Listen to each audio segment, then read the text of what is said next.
Assalamualaikum warahmatullahi wabarakatuh. Perkenalkan, nama saya Yeti Nursipa dari kelas A2 PGSD 2021. Di sini saya akan mereview jurnal yang saya ambil. Jurnal yang pertama berjudul Pembelajaran Bahasa Indonesia dan Sastra atau Bahasastra di Sekolah Dasar, karya Muhammad Ali. Artikel ini secara mendalam membahas tentang pembelajaran Indonesia dan sastra di tingkat sekolah dasar. Muhammad Ali menekankan bahwa pembelajaran bahasa Indonesia tidak hanya sebatas penguasaan tata bahasa, tetapi juga meliputi pengembangan kemampuan berkomunikasi secara efektif, apresiasi terhadap karya sastra, serta pembentukan karakter. Tujuan utama pembelajaran bahasa Indonesia di sekolah dasar adalah 1. Keterampilan berbahasa, yaitu mengembangkan kemampuan berkomunikasi secara lisan dan tulisan yang baik dan benar. Yang kedua, apresiasi sastra, menghubungkan minat dan kemampuan siswa dalam menikmati dan memahami karya sastra. Yang ketiga, ada pengembangan karakter, membentuk siswa menjadi pribadi yang berkarakter, bermoral, dan berkebangsaan. Yang keempat, ada pengembangan intelektual, yaitu meningkatkan kemampuan berpikir kritis, kreatif, dan analitis melalui bahasa. Poin yang selanjutnya ada pentingnya sastra dalam pembelajaran bahasa. Sastra tidak hanya sebagai objek pembelajaran, tetapi juga sebagai media yang efektif untuk memperluas wawasan, yaitu melalui sastra siswa dapat mengenal berbagai budaya, nilai, dan pandangan hidup. Ada meningkatkan pemahaman. Sastra membantu siswa memahami konsep abstrak dan kompleks. Yang selanjutnya ada mengembangkan imajinasi. Sastra merangsang kreativitas dan imajinasi terhadap siswa. Poin yang selanjutnya ada implikasi bagi pembelajaran bahasa Indonesia di sekolah dasar. Yang pertama ada pemanfaatan berbagai sumber belajar. Guru perlu menggunakan berbagai sumber belajar yang menarik dan relevan, seperti buku cerita, puisi, dongeng, dan media digital. Yang selanjutnya ada pendekatan yang menyenangkan. Nah, dalam pembelajaran, pendekatan Indonesia harus dibuat semenarik mungkin agar siswa tidak merasa bosan. Terus yang selanjutnya ada integrasi dengan mata pembelajaran lain. Pembelajaran Indonesia dapat diintegrasikan dengan mata pelajaran lain seperti PKN, IPS, dan seni budaya. Poin selanjutnya ada pengembangan kompetensi guru. Guru perlu mengembangkan kompetensinya dalam mengajar bahasa Indonesia, terutama dalam bidang sastra. Terus ada review jurnal yang kedua, judulnya Penanaman Nilai-Nilai Karakter dalam Pembelajaran Bahasa Indonesia di Sekolah Dasar, karya Nurul Hidayah. Jurnal ini membahas tentang bagaimana penanaman nilai-nilai karakter dapat diintegrasikan dalam pembelajaran bahasa Indonesia di sekolah dasar.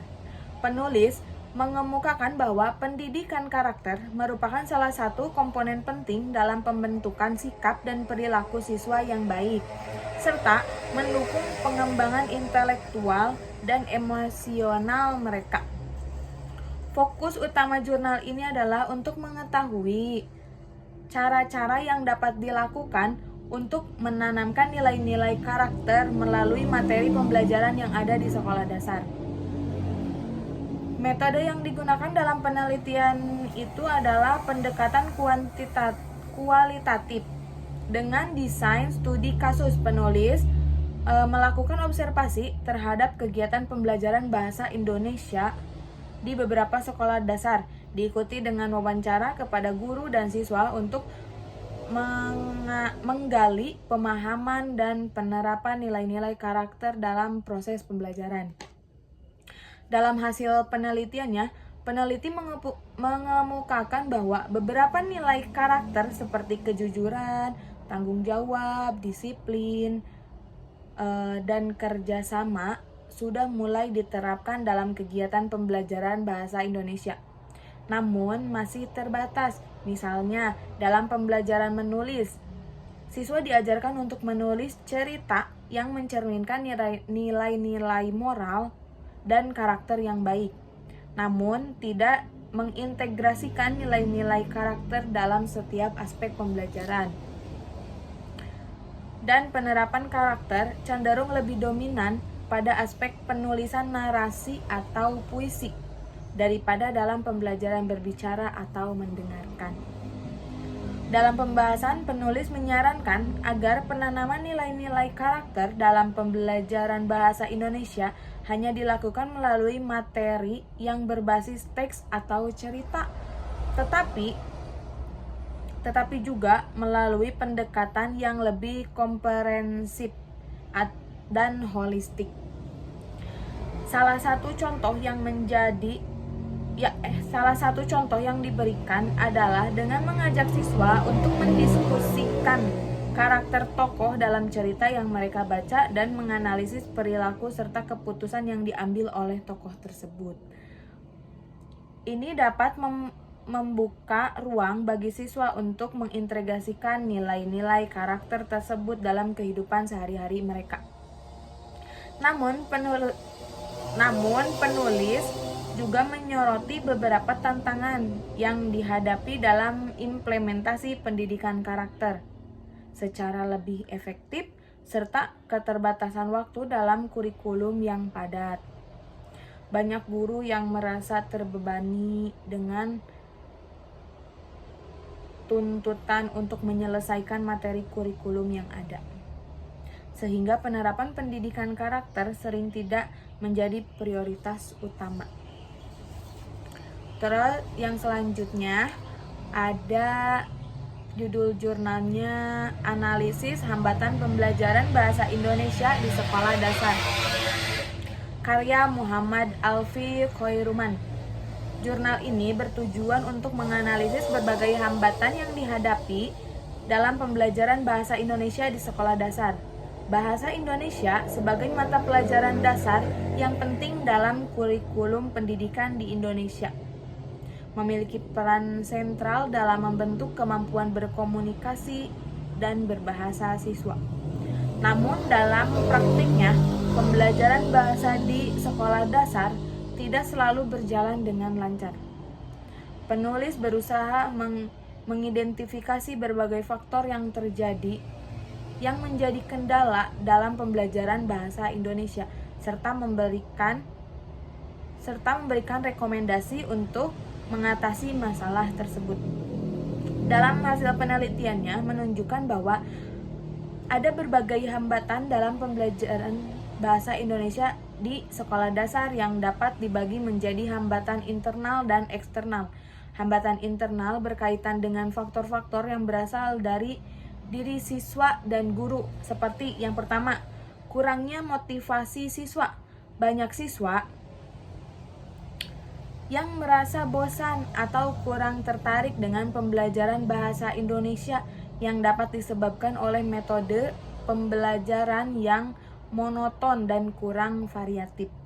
Yang kedua, ada keterbatasan kemampuan guru. Selain guru mengalami kesulitan dalam menerapkan metode pembelajaran yang efektif dan menarik, terutama dalam mengembangkan keterampilan berbicara dan menulis yang lebih baik daripada siswa. Yang ketiga, ada kesulitan dalam manajemen kelas. Guru sering mengalami kesulitan dalam mengelola kelas, terutama di kelas yang jumlah siswanya itu banyak, sehingga pembelajaran menjadi lebih efektif.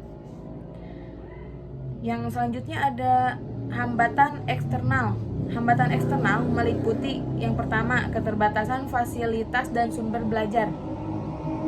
Banyak di sekolah yang kekurangan sarana pendukung dan pembelajaran seperti buku pembelajaran, media pembelajaran, dan teknologi yang mempermudah pembelajaran. Yang selanjutnya ada kurikulum yang padat dan kaku. Kurikulum yang terlalu padat membuat waktu untuk pembelajaran bahasa Indonesia jadi terbatas, sehingga materi yang harus diajarkan sangat banyak. Yang selanjutnya ada dalam pengembangan penulis menguraikan hambatan-hambatan yang mempengaruhi hasil belajar bahasa Indonesia. Misalnya, kurangnya motivasi siswa seringkali berhubungan dengan metode pembelajaran yang tidak menarik atau kurangnya variasi dalam teknik pembelajaran. Hal ini dapat membuat siswa merasa bosan dan tidak terlibat aktif dalam pembelajaran. Ada pula keterbatasan guru. Keterbatasan guru juga menjadi masalah penting karena tidak semua guru memiliki keterampilan untuk mengadaptasi metode pembelajaran yang tepat dan efektif. Selain itu, mengelola kelas yang buruk dapat mengurangi efektivitas dalam pembelajaran, terutama di sekolah yang jumlah siswanya banyak. Mungkin sekian review jurnal dari saya.